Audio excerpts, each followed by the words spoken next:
our first row, right in front of Coach.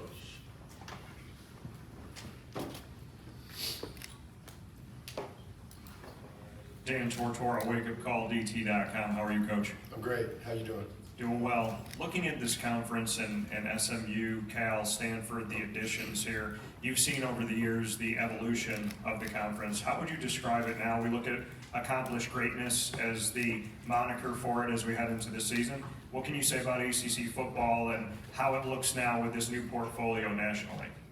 Yeah, it's exciting times. I mean, obviously the footprint has changed, and super excited about the 3 new teams coming in. I think it creates a lot of new storylines, new opportunity. Obviously, getting a chance to go to the West Coast and out to Texas as well. So I think that's great for the league. So it should be a lot of fun. I mean, it's you don't the days of divisions and all that stuff are gone, and it's always been about winning this league. I think that's the main thing. And now, not only do you, if you win the league, you have an opportunity to be in the playoff, but you got a great chance to get the bye. And so I think that's just makes it even more exciting because more teams, more competition. It's going to be a lot of fun. Coach, to your left, third row, right in the middle. Hey, Coach. Good to see you again. Tony Siracusa from Last Word on Sports. One of the things that's been apparent this week is the amount of transfer quarterbacks that are in this conference. Does it feel like a luxury to have Cade back and have that familiarity without having to bring in someone new and learn everything all over? Well, I mean, it's a blessing, certainly when you've got your starting quarterback back, for sure. I mean, we've had great ones that have come in, that it was their first year in our system and have done well, but it's always great when you're not starting over, when you've got a guy that's, grown, had some experience under his belt, and that's I mean, Cade Klubnik's a great young man, great talent. He's just blossoming right before our eyes, physically and mentally, and also as a leader. So we're excited about year 2 with him as our starter, and also with Garrett. This will be Cade's first time, to have the same coach, same system. So I think we all expect to see some great growth from that. Stay on the left, Coach. Second row, young lady in the blue. I'm Katrina Sacken from the Clemson Insider. Coach Swinney, how are you? Hey, how you doing? Good. An incredible performance by your freshman class this past season. Let's talk about this one. What makes this one so special? Freshman class? Yes, sir. Well, we're going to find out. We think that we've signed another great group coming in here for sure. I think we've had 14 top 15 recruiting classes in a row, so we're very consistent with evaluating and recruiting, kind of our top prospects year in and year out, and we think we've signed another excellent class. But we'll hold judgment on that until they get out there and go do it. But certainly on paper, we've got some talented young men. The one part that I can speak to is most of these guys came in January. So I think we had 15 or 16 of them came in January. So that's gives you a little bit more insight into where they are, and it gives you a chance to accelerate their learning curve. I think we only had 2 guys come in June. We had 3 come in May. The rest of those guys came in January. So for them to be able to go through the off season, go through spring practice, all the installation, and then a chance to get it again in the summer. Now they get it again in fall camp. You expect several of those guys to be able to help us. And so we've signed some really good players, in all areas. Offensive line, really good guys there. Tight end, signed another great young running back. A couple of great wideouts that we're excited about. Some great young talent in the secondary, linebacker, D-line, really every position, kicker. We signed a really good group that hopefully will help us, put it all together as a team. Coach, right-hand side, third row. How you doing, Coach Dabo? I'm great, thank you. Good. So my name is TJ Wilkerson from 90.9 The Light. My question to you is, you put a lot of emphasis on recruiting out of high school. What does it mean to you when you recruit a guy like Gideon Davidson out of Lynchburg, and you make their dreams come true and playing with a program like Clemson? Well, I can't speak on a prospect who's not at Clemson, but in generic terms, I mean, you know, I think anytime we can get a young man to come to Clemson, you know, it's awesome because, you know, they choose, you know, that's the thing. Guys have to choose, and the type of kids that we recruit, they have lots of options. And so it never gets old when a young man chooses to come to Clemson, especially how we recruit. We're very transparent. And when a kid signs up and says, hey, I want to be a part of that, that's awesome.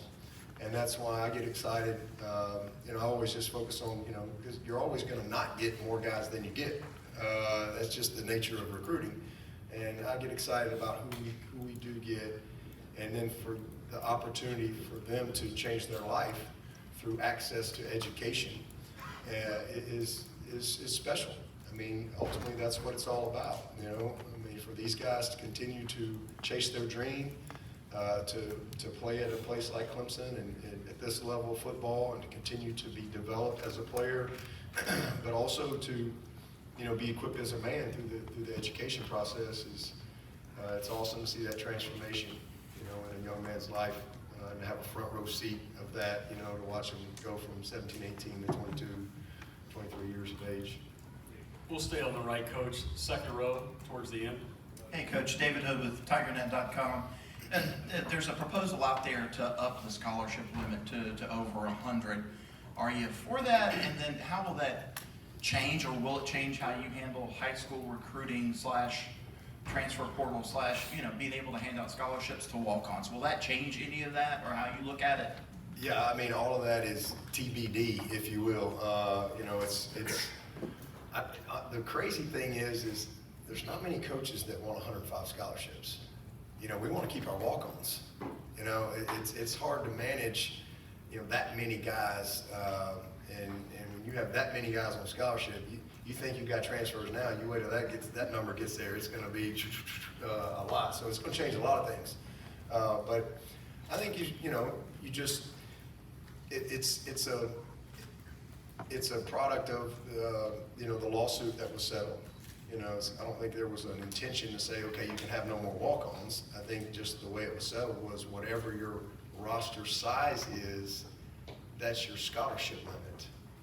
You know, so you couldn't limit scholarships. And so obviously that's where administrators get together and say, no, wait a minute, we can't have 130 guys on scholarship.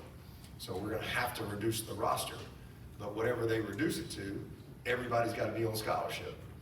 So, you know, that's how we've gotten to this situation. Now, that's great for baseball. That's great for soccer and some of the sports that, you know, take 11 scholarships and spread it out amongst 30-something guys. They all have to be on scholarship.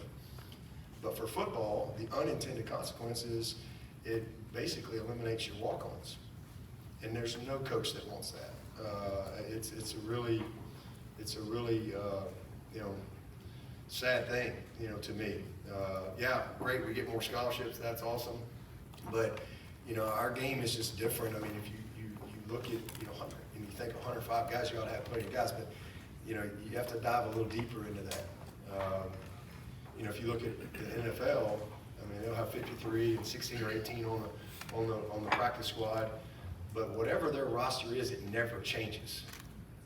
So, for example, if they have 8 active linemen, they never have less than that. They can go to any practice squad on 32 teams and take a guy on Monday and activate him to play. And then, oh, by the way, every Tuesday they can bring free agents through. But in college, you can't grab the guy out of the algebra class over here in the middle of the season, you know, and bring him over here and plug him in. And so whatever you start with, it dwindles. And this is a game played by big people. You don't put the corner at nose guard for the week for the scout team.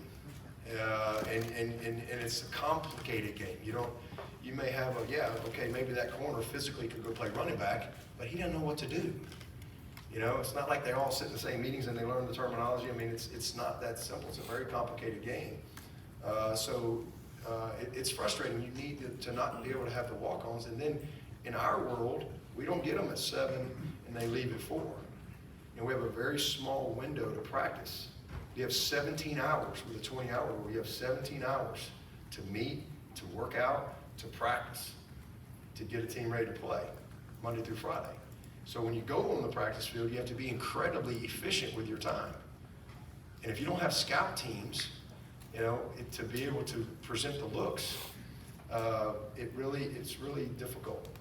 So I think it's going to really challenge. It's a challenge, for sure, and we'll figure it out. But how you have to practice to develop these kids at this level, because when they come to college, the guys that we recruit, it's the first time they've had peers in their life. They've never, when you go to the NFL, these guys they're the best of the best. They've been playing football forever, and if you can't win on a slant route versus inside technique, they just bring somebody in there who can, because it's different in how they practice. We have to develop guys. Yeah, you might be big and strong, but again, it's the first time that you have been matched up. So we have to teach a guy how to pull properly. It's just a different type of preparation in college, and now when you do away with the walk-ons and your ability guys that are just wanting to be a part of it and they want to serve, that 105 is going to dwindle. It's going to dwindle, and I mean we can't go. We have no way to practice. There were teams last year that played bowl games that if this rule was in effect last year, they would have had to forfeit the bowl game because they wouldn't have had enough players. Again, it's just you don't just take a guy and go play left guard. It's just it's frustrating because we're going to play more games than we've ever played, practice more than we've ever played, finish longer than we've ever played, and we're going to have the smallest roster we've ever had. So it's not, and again, it's not like they said, hey, no walk-ons. That's just what happened when it was settled that you can't limit scholarships anymore. And again, we could have we could keep our 120, which all coaches want, but everybody has to be on scholarship. Well, obviously that's a problem, so everybody's been trying to figure out how can we best make it work. And I think, sounds like, I don't know that, but it sounds like it's kind of heading to 105. So that means you have more scholarships. But I think most coaches, everybody will handle it. There's probably some walk-ons that you got to keep. And then now you got more scholarships. So there'll be some guys that, might take a few more developmental guys. You might take, maybe it's a transfer or two from different levels or whatever. I mean, I think it'll just be to be determined on how it's all handled, but I do think you'll see that transfer number go way up because you only travel about 80, so that'd be a lot of football players not getting to play. So again, the walk-on program is what disappoints me the most is kids that just want to be a part of it, that want to come help you prepare and practice. It saddens me that's probably going to go away. Coach, thank you for the time. We can switch places.